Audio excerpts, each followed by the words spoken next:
Haram hukum dia kalau aku cakap pakai barang ni boleh sihat. Itu harga dia RM5,000 lebih kan? Tak. Selimut lebih mahal daripada ni. Selimut ni apa? Sejuk ke? Boleh bawa pergi syurga kan? Sebenarnya dia actually one set. Oh, dia one set.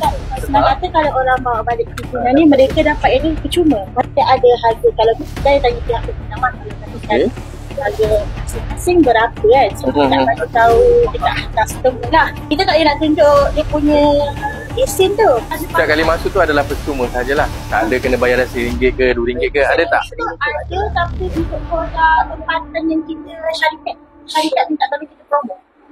Tak, dekat sini memang kita setkan. Set kan? Set berapa set kan? So 5,950. Maksudnya okey, tahu. Okey, dapat selimut. Mereka dapat selimut dan juga rantai sebenarnya. Okey. Itu memang satu set memang syarikat penginap kita untuk buat promosi seperti maksudnya 5,950 ni satu set dapat? Satu set dapat. Tapi saya tengok sini ada satu harga, sini satu harga. Dekat mana saya boleh nampakkan benda tu satu set? Betul, tetapi dia ada pendanaan. Macam contoh tanda harga, perlu ada pendanaan tanda harga untuk mengatakan itu barang dijual dan ada harga. Berapa harga? Sekarang ni you jual produk dah ada, harga dah ada, tapi ada dua harga. Tapi nak combinekan saja jadi satu harga tu, mana promotion dia tu? Maksudnya mana dia punya pendanaan? Setelah awak tampak letak kat depan lah, beritahu boleh apa semua lah. Pernah atau tidak awak baca isi kandungan dalam? Saya nak tahu syarat-syarat lesen jualan langsung. Bila awak bilang tadi kan, saya rasa macam something wrong somewhere lah. Awak tahu tak pelan pemasaran awak macam awak ada kad yang menyatakan bahawa awak tak. Apa yang kita bicarakan ni, saya nak awak section 27-1B. Masuk pelan tuan saya cakap tu, mesti awak akan syorkan pelan tu yang jelas, tak ada yang tersembunyi. Masa saya cakap tadi, benda-benda macam gini, apa yang awak produk utama awak tu, kena jelas lah produk tu, benda dah daftar. So kalau combine macam ni, so bagi tahu saja pembelian ni, harga ni adalah untuk dapatkan ini. Itu bukannya pleasant ke apa, tak, jelaskan je sebab barang ni bukan murah. Tadi staff kena ada itulah. Bukan saya cakap tau, undang-undang cakap. Okey. Bukan saya cakap. Nanti awak salah faham. Izowa, kakek. Harga dia yang mana satu? Harga yang mana satu sebenarnya? Ini cocok. Okey. Cakap tadi macam mana?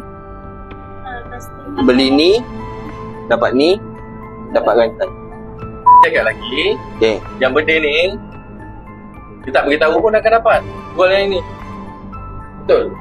Saya cakap nanti ada dalam stamping ke apa, pasport tadi baru dia akan dapat yang ini. Betul. Penolong pengawal jualan langsung boleh ambil tindakan bawah perkara nombor 6.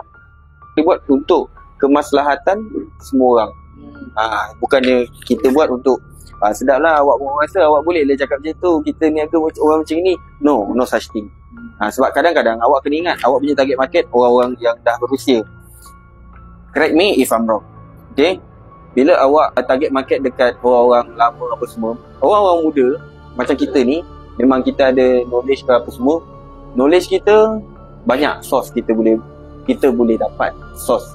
Tapi untuk warga-warga emas ni, untuk mereka mengeluarkan ribuan ringgit demi untuk tilang ataupun selimut ataupun apa-apa package, diorang terkesan dengan salesman. Itu diorang punya, itulah plan marketing awak. Betul. Dasarkan orang kata apa, macam awak tampal dekat testimoni daripada orang-orang yang dah guna sebelum ni, orang-orang yang dah ada, dah datang sebelum ni, testimoni awak tampal. So itu adalah mungkin salah satu strategi kita panggil. Betul. So bila orang tengok, oh dia ni how about give a try, kan? So dia orang cuba untuk mungkin ada sakit-sakit apa semua.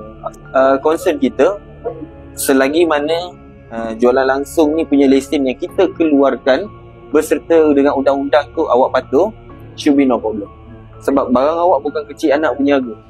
Kita akan siasat untuk memastikan tidak ada sebarang pelanggaran berlaku pertama. Tapi kalau ada pelanggaran berlaku, kami terpaksa untuk menjalankan tugas. So yang baik, yang bagi baik, yang bagi sihat, tak ada orang lain, Allah aja. Ini adalah ikhtiar. Haram hukum dia kalau aku cakap pakai barang ni boleh sihat. So bila dah haram, korang kena faham every sen, single sen yang korang dapat tu sampai bawa makan, so dia akan jadi haram. Ini bukan bidang puasa saya, tapi bila kita dah kata produk tu yang bagi baik. Jangan ikhtiar, tapi yang bagi baik Allah Ta'ala juga.